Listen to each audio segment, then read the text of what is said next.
नमस्कार, मी हर्ष दुधे आपल्या सर्वांचं आपल्या आवडत्या यूट्यूब चॅनलमध्ये स्वागत करतोय। तुम्हाला माहिती आहे, चॅनलच्या माध्यमातून मी तुम्हाला विविध प्रकारच्या शैक्षणिक घडामोडींची माहिती देण्याचं काम करत असतो आणि माहिती ही बऱ्यापैकी खरी आहे आणि अधिकृतच्या जवळ जाणारी आहे हे पटल्यानंतरच मी ती तुमच्याशी शेअर करत असतो। त्याच्यामुळे तुम्ही जर पहिल्यांदा या चॅनलला व्हिजिट करत असाल किंवा पहिल्यांदा हा व्हिडिओ बघत असाल तर मी तुम्हाला आवर्जून विनंती करणार आहे की चॅनलला सबस्क्राईब जरूर करा।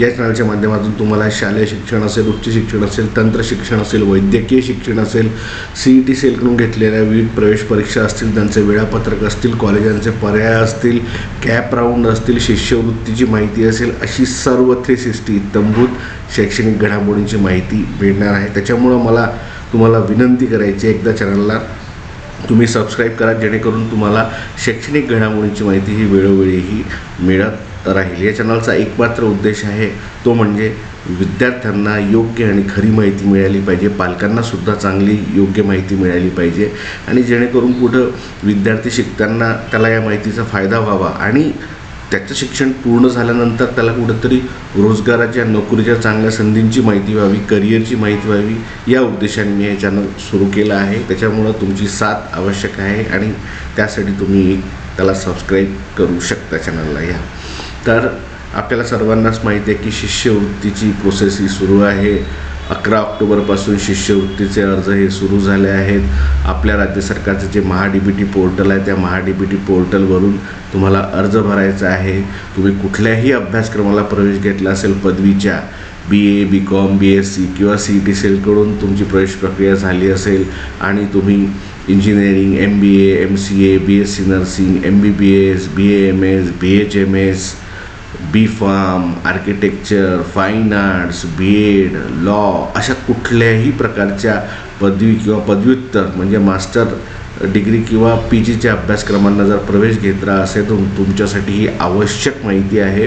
ते म्हणजे तुम्हाला जर शिष्यवृत्ती तुम्हाला हवी असल्यास तुम्हाला हा अर्ज शिष्यवृत्तीचा भरावा लागणार आहे आणि तो MHA-DBT पोर्टलवरून 2 महिन्यांपेक्षा अधिक कालावधी झाला आहे, तो सुरू झाला आहे। त्याच्यामुळे तुम्ही आत्तापर्यंत नसेल भरला तर भरून टाका, हे सर्वात महत्त्वाचं। दुसरं म्हणजे तुम्ही त्याच्यात अर्ज भरला, सगळं भरलं, पण तुम्हाला जर अडचण असेल, तांत्रिक अडचण येत असेल किंवा तुमचा अर्ज सबमिट झाला मात्र तुम्ही ही एक गोष्ट नाही केली असेल, म्हणजे ती अशी महत्त्वाची गोष्ट आहे, यापूर्वी मी तुम्हाला सांगितलं आहे, ती परत एकदा सांगतो, ते म्हणजे तुमचं जे खातं तुम्ही त्याच्यामध्ये भराल, त्या अर्जामध्ये तुमच्या खाते क्रमांक जो टाकाल बँकेचा, ते तुमचं हे खातं हे आधार क्रमांकाशी लिंक असलं पाहिजे। तुम्ही जर विदाऊट लिंकिंग आधारचं जर बँक खातं जर तुम्ही याच्यामध्ये भरलं असेल शिष्यवृत्तीच्या अर्जामध्ये, तुम्हाला शिष्यवृत्ती मिळणार नाही। केवळ एक गोष्ट म्हणजे तुम्ही अर्ज पूर्ण भरला, तुम्ही बँकेचं खातंही भरलं, सगळी माहिती भरली, मात्र तुमचा आधार क्रमांक तुमच्या बँक खात्याशी जर लिंक नसेल तर तुम्हाला कुठल्याच प्रकारची शिष्यवृत्ती मिळणार नाही आणि तुम्हाला म्हणजे हा प्रॉब्लेम समजायला तुम्हाला अजून काही दिवस लागेल। त्याच्यामुळं तुम्ही जर अर्ज भरला असेल किंवा त्याच्यामध्ये तुम्ही जर फक्त थेट आपला बँकेचा खाते क्रमांक टाकला असेल तर ती चूक असेल। त्याच्यामुळं तुम्ही आधार आणि बँक खातं आपलं हे लिंक आहे की नाही ही चौकशी करा। तुम्हाला त्याच्यात थोडी माहिती नसल्यास तर आपल्या कुठल्याही जे खात्याचं असेल तुमचं, त्या बँकेच्या जवळच्या शाखेत जायचं आणि आपला खाते क्रमांक सांगायचा आणि त्यांना सांगायचं की मला हे खातं हे लिंक करायचं आहे आधारला।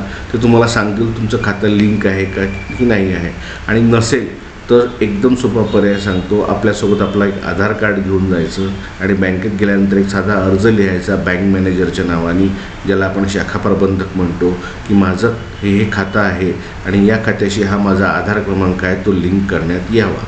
बस एवढं तुम्ही अर्ज एक स्वतःच्या स्वहस्ताक्षरात आणि आधार कार्डची झेरॉक्स जरी दिली तरी तुमचं हे खातं जे आहे ते आधारशी लिंक होऊन जाईल।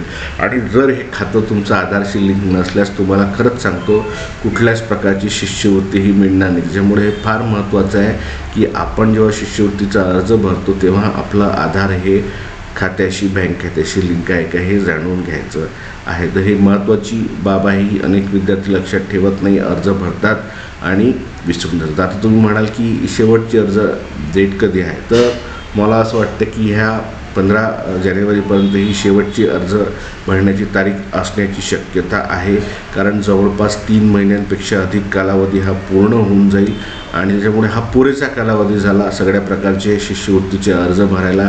त्याच्यामुळे तुम्ही आणखी अजूनही शिष्यवृत्तीचा अर्ज भरला नसेल तर तुम्ही तातडीने भरायला हवा. तो आपलं आधार जे त्याच्यामध्ये माहिती भरताना माहिती ही पूर्णपणे ही खरी असली पाहिजे, खोटी माहिती भरू नका. त्याचप्रमाणे जे जे कागदपत्र मागितले आहेत ते सर्व तुम्ही अपलोड करायला हवे आणि सर्वात महत्त्वाचं म्हणजे कुठल्याच प्रकारची त्रुटी त्याच्यामध्ये राहू नका, एक्सनेप्शल राहू देऊ नका. पूर्ण अर्ज हा व्यवस्थित भरा आणि ज्याला आपलं आधार हे लिंक आहे असंच खातं त्याच्यामध्ये भरा, तरच तुम्हाला शिष्यवृत्ती मिळू शकते. जर तुम्हाला अजून काहीच तुम्ही केलं नसेल, तुम्हाला जर तिथे खातं टाकायचं असेल तर एक आणखी एक सोपं ऑप्शन आहे, ते म्हणजे पोस्टाचं खातं काढायचं.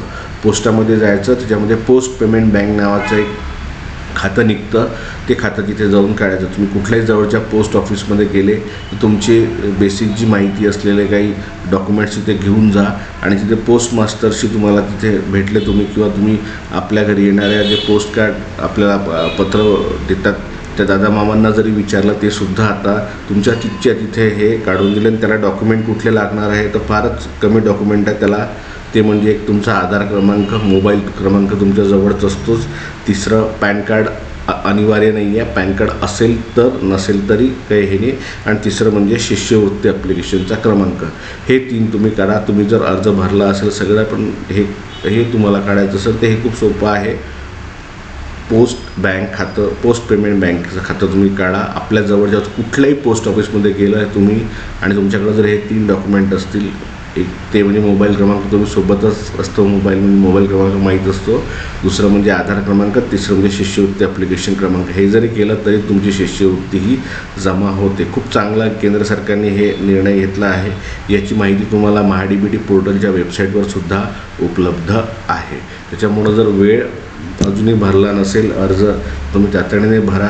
आणि याबाबत तुम्हाला काही अडचणी असल्यास, काही समस्या असल्यास, काही शंका असल्यास, काही विचारायचं असल्यास, काही सूचना असल्यास तर आवर्जून न लाजता, न काही भीती किंवा काही प्रश्न असल्यास आवर्जून तुम्ही मला विचारू शकता. आपण त्या सोडवण्याचा प्रयत्न करू, आपण त्या योग्य व्यासपीठावर मांडण्याचा प्रयत्न करू, जेणेकरून तुम्हाला तुमची शिष्यवृत्ती हक्काचीही मिळेल. तर अशा प्रकारे काही त्यामध्ये अडचणी तुम्हाला जर उद्भवत असतील ते तुम्ही सुद्धा सांगू शकता, त्यासुद्धा आपण सोडवण्याचा कुठेतरी प्रयत्न करू.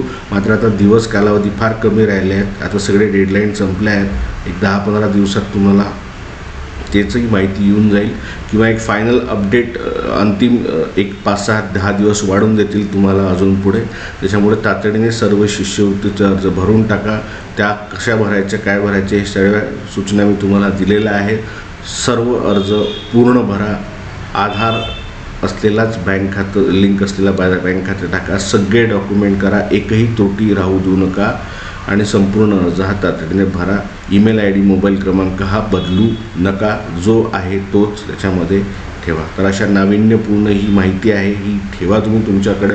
काही सूचना असल्यास तुम्ही आवर्जून मला करू शकता कमेंट बॉक्समध्ये. त्याचप्रमाणे माझं टेलिग्रामवर सुद्धा जर्नलिस्ट हा जुदे म्हणून टेलिग्राम चॅनल आहे, ते सुद्धा आवर्जून जॉईन करा आपण, अशी मी तुम्हाला विनंती करेल. तुम्हाला सर्व माहिती ही इत्थंभूत ही मिळत जाणार आहे.